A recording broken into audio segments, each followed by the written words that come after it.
Fala nação, vou trazer aqui mais um vídeo para vocês sobre o nosso Mengão. Falar da pressão que o Tite vem passando e vai passar principalmente durante esses 10 dias que vai ter para treinar. Da possibilidade de volta aí do Arrascaeta, Léo Pereira, Gabigol, que não vem jogando, mas enfim, é um cara que é importante ter à disposição. E o Tite vai ter que dar conta, cara, vai ter que fazer esse time jogar, porque ele vai ter esses 10 dias aí para trabalhar. E os comentaristas vão falar também do poder financeiro do Flamengo.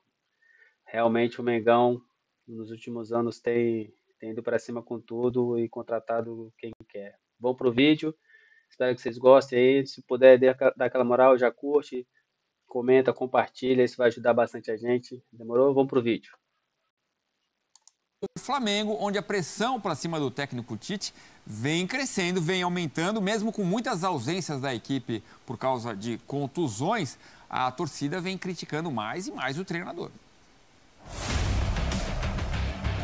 Apertou. Uma derrota simbólica com uma atuação abaixo da média, jogou os holofotes de novo em cima de Tite. O respiro da data FIFA é bem-vindo para o técnico sacudir a poeira. Mas a cobrança é para mostrar mais, tanto em resultados quanto em nível de jogo. Tite indicou de novo um Flamengo em busca do equilíbrio. Nós temos que procurar equilíbrio. As minhas equipes, elas são equilibradas, elas não primam por uma ou outra situação. E o outro, se eu sou um técnico, se eu me autodenominasse camaleão. Por quê? Porque eu não posso fazer aquilo que eu imagino ser o melhor, eu tenho que me adaptar àquilo que as equipes têm. E dentro desses aspectos também equilibrá-la de uma forma ou de outra, inclusive de bola parada ou de bolas aéreas. Hoje de bola parada não de novo bem, mas de bola aérea. Mas ela teve o cruzamento, que ela teve a qualidade do adversário que o atacante do lado contrário, no caso o Tales, teve a condição de fazer o gol. Vão ser 10 dias de intervalo até o próximo jogo, no dia 12, contra o Bahia, pela Copa do Brasil. Os 3 primeiros são de folga geral para o elenco, descanso de corpo e mente. A partir de quinta, retomada de atividades no Ninho do Urubu. Pedro e Gerson já estão com a seleção brasileira, mas a tentativa é recuperar todos que estão no estaleiro. A lista é enorme. Arrascaeta, De La Cruz, Léo Pereira, Varela, Michael, Gabigol. Além disso, tempo de adaptação para os novos reforços. Alcaraz, que já estreou, foi expulso contra o Corinthians, Alexandro e Plata. Todos vão ser apresentados oficialmente durante a data FIFA. O trabalho é para o Flamengo voltar inteiro, equilibrado entre ataque e defesa, pronto para as 3 frentes. Cabeça no lugar, corpo são. E quem sabe assim aliviar a pressão sobre Tite. É isso, a gente falou dos próximos 10 dias que o Flamengo vai ter para trabalhar. Vamos falar dos últimos 10 jogos disputados, olhando para trás, então. Foram 4 vitórias, 1 empate e 5 derrotas. Quer dizer, nesse período, o Flamengo até avançou na Copa do Brasil e na Conmebol Libertadores. Inclusive, na Copa do Brasil já está em vantagem contra o Bahia. Ganhou em Salvador, mas o retrato dos 10 jogos não é nada bom. 43% de aproveitamento. Teve mais gol sofrido do que marcado. 10 gols feitos, 11 sofridos. E os reforços do Flamengo chamam a atenção, coisa que tem sido uma tendência nos últimos anos. De uns tempos pra cá, isso deixou de ser problema no Flamengo. O faturamento cresce a cada ano e por isso podemos dizer que ele é sim um clube rico. E que entende que para continuar disputando títulos é preciso gastar. Nesta janela de transferências do meio do ano, foram algumas contratações. Primeiro, chegou o Michael, ex-jogador rubro-negro que conhece a casa. Assinou com o clube por 4 temporadas, disputou 2 partidas, fez um gol e se machucou. Deve voltar a campo só em outubro. O segundo atleta anunciado foi Carlos Alcaraz, meia argentino de 21 anos.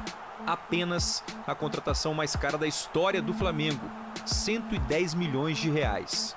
Anteontem ele estreou contra o Corinthians, jogou o segundo tempo e foi expulso no finalzinho.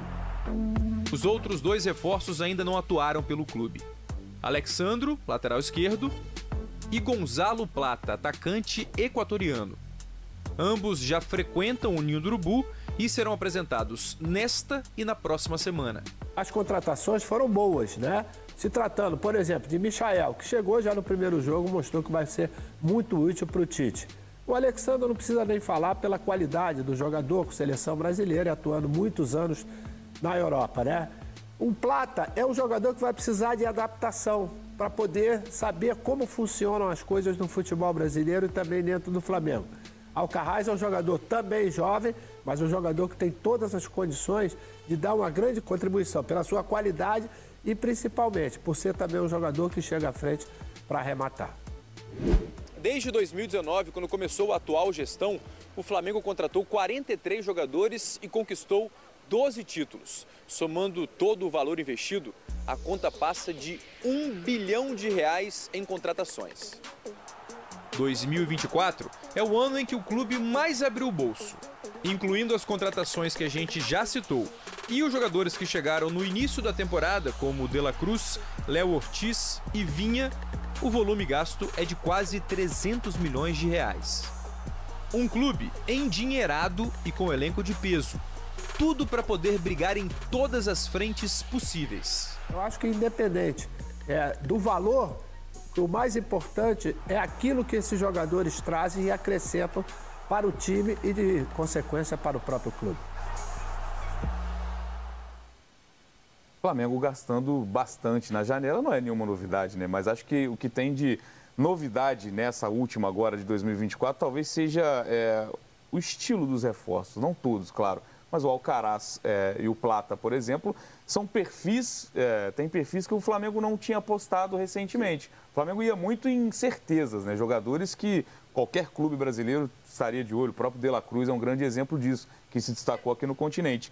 Tem essa mudança também de rota, até para consertar o caminho do Flamengo nessa temporada, contando, claro, com as lesões. Normalmente o Flamengo precisa e a torcida exige grife. Sim. Pode até aceitar depois um jogador que entra e entrega aquilo que o torcedor quer, que hoje no Flamengo, além de disposição e vontade para jogar até o final, como sempre foi, qualidade técnica impecável, porque o nível de exigência no Flamengo também sempre foi alto, por questão de jogo técnico, de jogo bonito, também sempre foi alto, mas variou ao longo dos anos, né? E foi recuperado em 2019. Então, hoje o nível de exigência técnico tem que ser alto.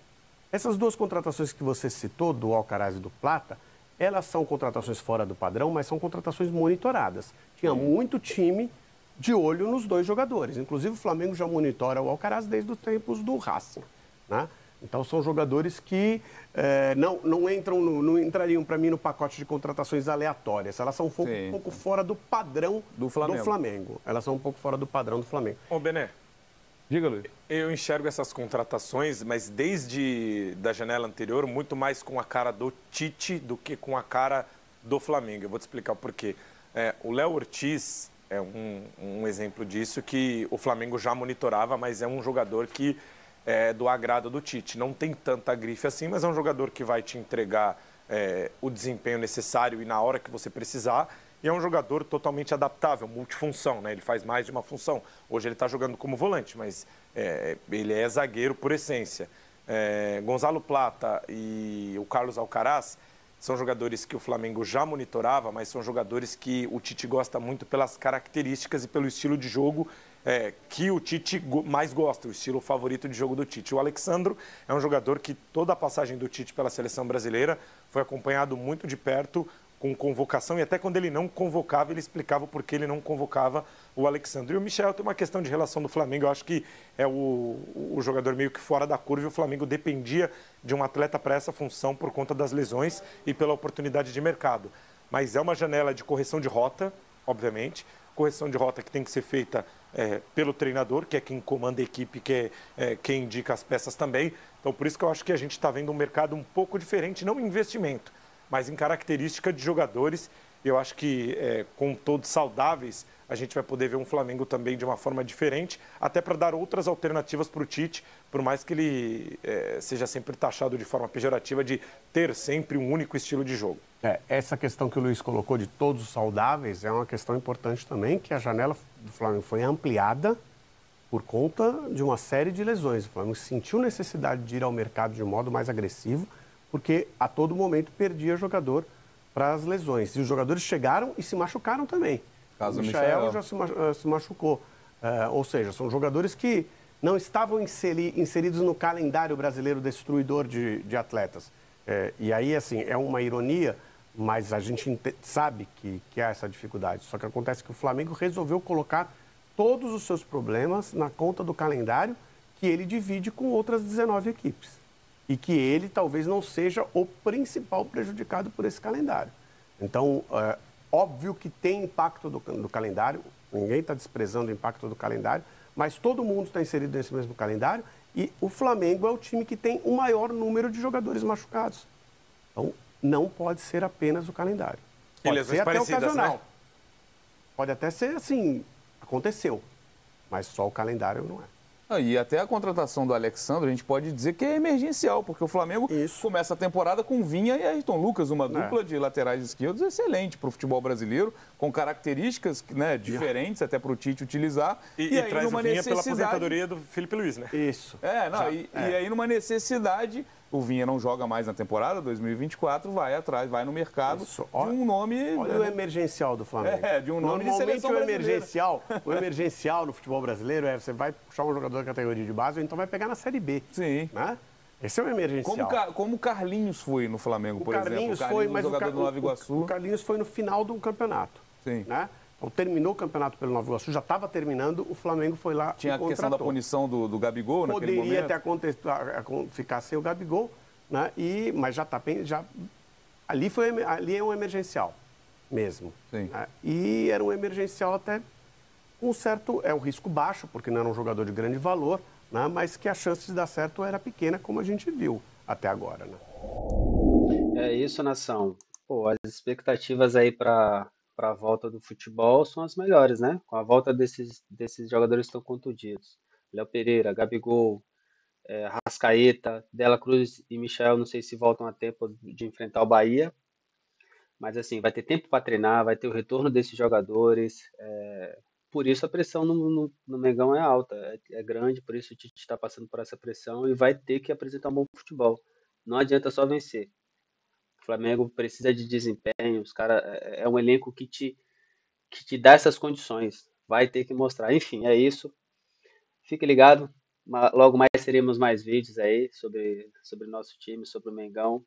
Se puder, mais uma vez, só lembrando, curte, comenta, compartilha. Isso ajuda bastante, galera. Vocês não têm noção. E desde já agradeço muito, tá? Agradeço muito a todos vocês. Valeu. Até a próxima.